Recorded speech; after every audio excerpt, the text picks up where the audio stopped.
meninas e meninas, professora Raquel, mais uma aula de filosofia e seguimos com o nosso conteúdo. Então hoje a gente vai aprofundar a questão da filosofia da ciência, vamos falar sobre ética, que é um dos grandes debates que norteiam o pensamento sobre a ciência hoje. Ciência para o bem ou ciência para o mal? A ciência em si é neutra, a questão é o uso que se faz desse conhecimento. Lembra? Na aula passada. Então vamos começar. O que é ética, professora? Ética vem do grego. Vamos ler comigo? Palavra de origem grega ethos. É um modo de ser e de agir. É uma área da filosofia que fundamenta sobre os valores morais. Valores morais, o que é o bem e o que é o mal. Então a ética, ela se baseia em princípios a partir dos quais se elaboram as regras de convivência no interior de um grupo social. Por exemplo, a ética profissional, a ética de um professor. E agora, como exemplo, eu dou para vocês a ética médica, o juramento de Hipócrates. O médico, quando ele se forma no exercício da sua profissão, ele jura que ele vai preservar a vida. Então, é um modo de ser, são valores que regulam a prática dentro de um grupo profissional. Por exemplo, a ética médica, ela pode ser uma ética em um grupo, e a ética na sociedade como um todo, a ética na humanidade, como essa comunidade global que nós somos. Então, olha só, vamos ver na nossa próxima imagem, vocês estão vendo aí, né, uma recriação de uma obra clássica, né, do Renascimento. Essa obra eu já apresentei várias vezes para vocês, de Michelangelo, né, Michelangelo, a criação de Adão, mas aí eu encontrei uma adaptação, uma reinterpretação dessa obra, essa imagem eu encontrei na internet. Então tá Deus lá no céu e a imagem da molécula de DNA. Então a gente vai falar muito sobre engenharia genética.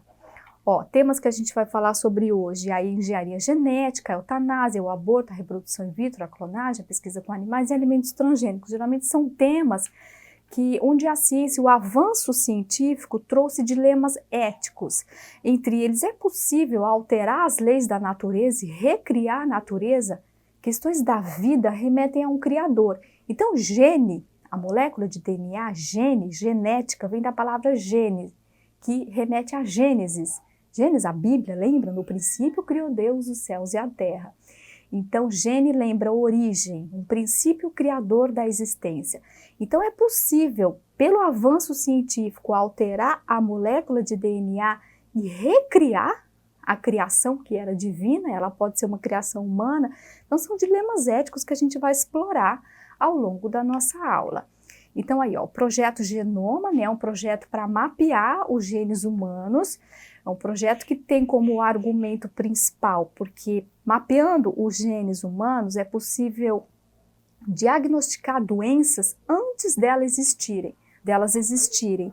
Então é possível fazer uma edição genética no sentido de bem-estar da humanidade, a prevenção de doenças, e aí esse é o lado positivo. Agora há o outro lado também, por exemplo, há um projeto, os nazistas tinham esse projeto chamado eugenia. Eugenia no sentido de purificar a raça humana. Então haveria um aperfeiçoamento genético ali através da engenharia genética, com técnicas de manipulação de DNA e melhorar a raça humana. Ou recriar a raça humana, vamos falar espécie humana, e recriar a espécie humana. E o perigo das mutações genéticas, de esse conhecimento mexer na molécula de DNA, a molécula de DNA que define a identidade da espécie humana, aquele códigozinho ali que de repente foi dado pelo Criador e a ciência avançou ao ponto da gente alterar isso, esse princípio da criação. Então são questões éticas e a filosofia tem muito a contribuir quando se fala em ética.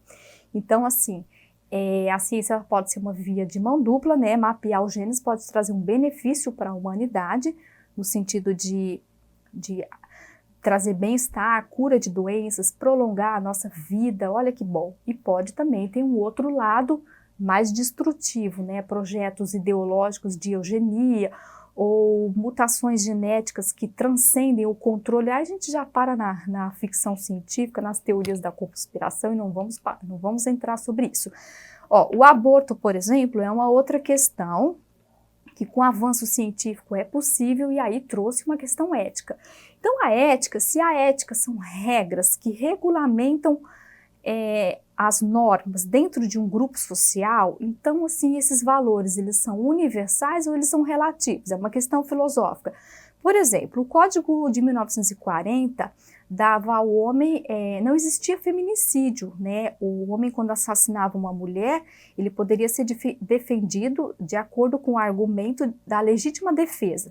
Não, da defesa da honra. Então, a sociedade tinha aqueles valores e o Código Penal, as leis que regulamentam a sociedade, refletia os valores da época. E hoje, feminicídio é crime hediondo. Por quê? Temos essa ascensão da fêmea, a feminilidade, a mulher, a valorização da mulher. Então, matar uma mulher, o que é um fenômeno social, é crime hediondo. Então, o Código Penal, né, a legislação mudou, acompanhando a mudança nos valores sociais. Na questão do aborto, então, podemos interromper a vida? Porque a vida, né, dentro do pensamento religioso, da tradição judaico-cristã, da qual nós somos herdeiros, a vida está nas dimensões do Criador. É Deus que dá e tira a vida. Então, mas a questão filosófica que envolve o aborto é o ser.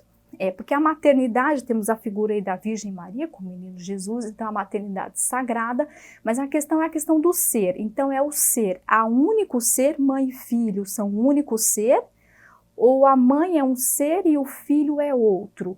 E aí os argumentos, a gente não tem tempo de aprofundar aí nessa questão, eu convido vocês a pesquisarem sobre o assunto, mas se o filho, o feto, ele é um ser em potencial, ainda em formação, cabe à sociedade defender o direito do feto, é um argumento da base religiosa. E os argumentos mais feministas é que prevalece o direito da mulher. Então, é uma questão do ser. Há um ser, ou um ser único, mãe e filho, ou há dois seres? E existindo dois seres, qual é o direito que deve ser preservado? O da mãe, sobre o seu próprio corpo, é um argumento mais feminista, ou o do feto, que ele ainda é um ser humano em formação e cabe à sociedade proteger o seu direito de vir ao mundo, que é um argumento mais religioso. E aí, como a gente não toma partido, você mostra os dois argumentos e procura construir a sua própria conclusão de forma equilibrada e sóbria, né, sem muitos extremismos, porque essa é uma questão que envolve um debate religioso. As decisões jurídicas sobre o assunto, o Supremo Tribunal Federal já tem uma tendência mais a prevalecer o direito sobre a mulher, o direito da mulher. Um dos outros dilemas éticos que decorrentes do avanço da ciência é a clonagem. Então, a clonagem é criar um clone, recriar um ser já existente, geneticamente igual. O primeiro caso de clonagem foi a ovelha Dolly. Então, a ovelha, ela tem esse simbolismo na tradição judaico-cristã, né, um símbolo religioso da ovelha, então criou-se uma ovelha. Então, aí traz o debate, né, a questão da clonagem. Os cientistas podem recriar a vida? Podem ocupar o lugar do Criador? Então é uma grande questão ética que os filósofos têm muito a contribuir. Um outro caso de reprodução da vida, possibilitado pelo avanço científico, que virou um escândalo de antiética, é o caso do Dr. Roger. Ele fazia inseminação artificial com métodos totalmente antiéticos, né, para aumentar a produtividade no laboratório dele, gerar muitos lucros pessoais. Então, o caso do Dr. Roger, ele virou minissérie da Globo. Olha aí, então as questões também, porque a fertilização in vitro, ela tem esse lado positivo, né, por exemplo, possibilitar mulheres que têm dificuldades de ter filho através da ciência, pela técnica da fertilização in vitro, elas podem ter filhos, mas aí é um outro debate ético, porque há uma seleção socioeconômica. Olha a arquitetura da clínica do Dr. Roger, então há um acesso a essas técnicas avançadas da ciência apenas para a classe média alta. Então, a grande parte da humanidade está excluída desses avanços da ciência, o que é uma outra questão ética também. E aí, mostrar para vocês, né, que a ciência, o conhecimento científico, ele está relacionado com a política. São duas questões indissociáveis. O poder do Estado, que é um poder econômico, Então, os maiores financiadores das pesquisas, né, órgãos que empregam a comunidade científica, são governos, universidades e grandes empresas de laboratórios internacionais. Vejam aí a Pfizer, a BioNTech, a Fiocruz, a Anvisa, o Instituto Butantan, que foram protagonistas aí nessa questão aí da solução para o problema que nós estamos vivendo, que é a pandemia de coronavírus. Então, eu trouxe isso para vocês, que é para vocês verem que muitas vezes a produção científica há interesses que muitas vezes determinam que tipo de conhecimento que vai ser produzido. Um cientista, por exemplo, para ele ter o seu projeto de pesquisa aprovado, muitas vezes ele precisa atender aos interesses da indústria. Então, há questões éticas aí, né? Será que a ciência em si, neutra, a luz da ciência, ela também não é utilizada para interesses particulares, interesses políticos, ideológicos, econômicos? Então, ela é para todos, para o bem da humanidade? Ou ela é Então, é uma reflexão crítica da ciência, tá? Tomem cuidado com o discurso anti-ciência. Eu já falei na aula passada que é um dos grandes problemas que a gente está vivendo. Então, a ciência talvez ela viva um dilema, viva uma crise, que é do seu trajeto, né, que a luz é a ciência, o caminho é a ciência, é o saber humano. Mas muitas vezes há descaminhos e a gente vai, né, corrigindo esse trajeto, que é a ciência para o bem-estar da humanidade, é o conhecimento produzido por nós. Então aí, né, as comissões de ética, aqui na UFAC tem, né, a Comissão de Ética em Uso de Animais, Comissão de Ética e pesquisa envolvendo os seres humanos. Então, a própria comunidade científica se organiza em associações, em grupos que controla a sua própria produção. Por exemplo, o grande argumento fake news, né? A vacina provoca, as pessoas viram jacaré. Gente, mas o que um cientista está produzindo aqui, ele dialoga com toda a comunidade, ele produz artigos. Então, há uma comunidade científica, o conhecimento ele é compartilhado nesse grupo. Então, não sei que é uma ciência... Aí já é discurso da teoria da conspiração, né? Uma ciência clandestina que produz algo, mas os governos, os estados não podem esclarecer. Com a luz, a gente esclarece, né? E encontra a verdade. Trago para vocês uma pequena atividade, tá? Uma citação do François Rabelais, que a ciência sem consciência não passa de ruína da alma. Então, reflita sobre essa frase e produza uma dissertação onde você discorre sobre a seguinte questão: o desenvolvimento da técnica e da ciência pode levar o ser humano a um processo de humanização ou de desumanização, né? Será que nós vamos produzir uma anti-espécie humana, vamos produzir monstros, vamos nos mecanizar, né? Esse raciocínio tecnicista? Ou será que com o avanço da ciência nós vamos nos humanizar, né? A ciência vai resolver grandes questões como desenvolvimento sustentável, problemas da fome, da miséria, da desigualdade social.